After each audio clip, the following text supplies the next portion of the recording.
Dunia geopolitik modern memang magis.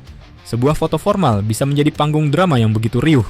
Di seberang selat, publik dibuat riuh oleh latar belakang foto pertemuan pejabat yang memperlihatkan sesosok miniatur jet tempur bersayap Delta dan berkanard yang langsung dituding netizen sebagai Chengdu J-10 Vigorous Dragon buatan Tiongkok.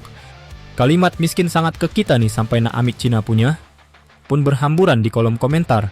Reaksi spontan yang mencerminkan kecemasan mendalam sekaligus ironi. Foto yang sejatinya menyajikan diskusi diplomasi biasa berubah menjadi panggung pembuktian arah kompas strategis tentara udara di Raja Malaysia yang kian kabur penentuannya.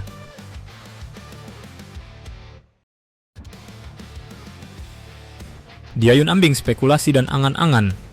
Kehebohan ini bukanlah tanpa alasan, melainkan akumulasi dari rasa lelah menunggu kepastian. Publik pertahanan di sana sudah cukup lama diayun-ayunkan oleh harapan. Mulai dari liputan megah saat yang di Pertuan Agong menengok langsung Su-57 di Rusia, hingga mimpi-mimpi basah menghadirkan Rafale atau Typhoon ke ruang udara mereka. Namun, realita anggaran dan prioritas pertahanan kerap memaksa ekspektasi mendarat darurat. Ketika angan-angan jet tempur kelas atas berbenturan dengan kenyataan ekonomi pertahanan, munculnya miniatur J-10 bak petir di siang bolong, memantik debat apakah ini bentuk pergeseran doktrin atau sekadar hadiah pajangan dari tamu luar negeri.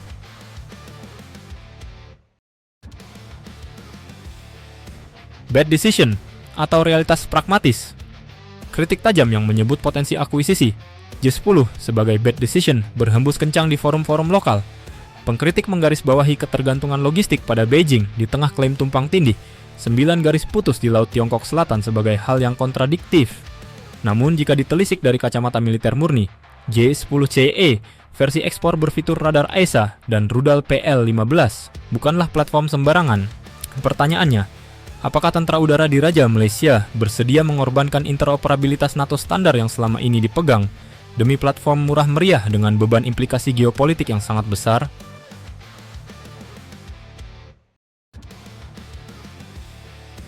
Tatapan mata ke selatan. Situasi ini kian kontras bila menengok ke selatan ekuator. TNI Angkatan Udara sedang berada dalam fase transformasi paling agresif di Asia Tenggara. Kontrak beruntun skuadron Rafale yang sudah aman di genggaman, modernisasi Su-30 dan F-16, hingga pembelian KF-21 Boramai dan Kaan di masa depan, menegaskan bahwa Indonesia tidak main-main dalam membangun efek gentar. Bahkan rumor ketertarikan dan pembelian pada J-10CE dan Su-35 semakin berhembus kencang sebagai opsi pengisi celah, gap filler, meski posisi strategis Jakarta tetap kukuh memprioritaskan diversifikasi dan kolaborasi teknologi tingkat tinggi. Kontras langkah inilah yang membuat publik seberang merasa tertinggal beberapa langkah dalam perlombaan udara.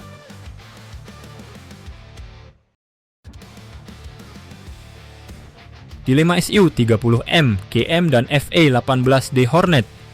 Tentara udara di Raja Malaysia sebenarnya memiliki armada perkasa melalui Su-30M, KM, dan FA-18D Hornet yang telah terbukti andal.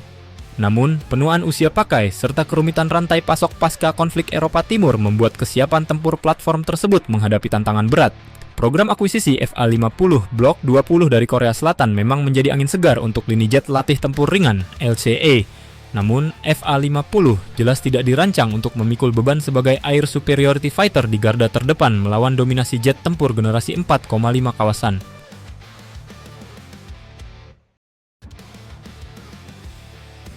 Menghitung kalkulasi menandingi Rafale. Menandingi perkasanya konfigurasi Rafale TNI Angkatan Udara yang dilengkapi radar RB-E2 AESA, sistem peperangan elektronik Spectra, dan rudal Meteor membutuhkan jawara udara yang sepadan. Jika Kuala Lumpur pada akhirnya tidak memilih J-10 dan mengabaikan Su-57 karena sanksi CATSA, pilihan rasional yang tersisa semakin menyempit. Opsinya hanya dua: merogoh kocek lebih dalam dan melobi keras untuk jet tempur kelas berat asal barat seperti F-15 atau Eurofighter Typhoon, atau melakukan upgrading total armada Hornet yang tersisa. Setiap opsi membawa konsekuensi biaya dan waktu yang tidak sedikit.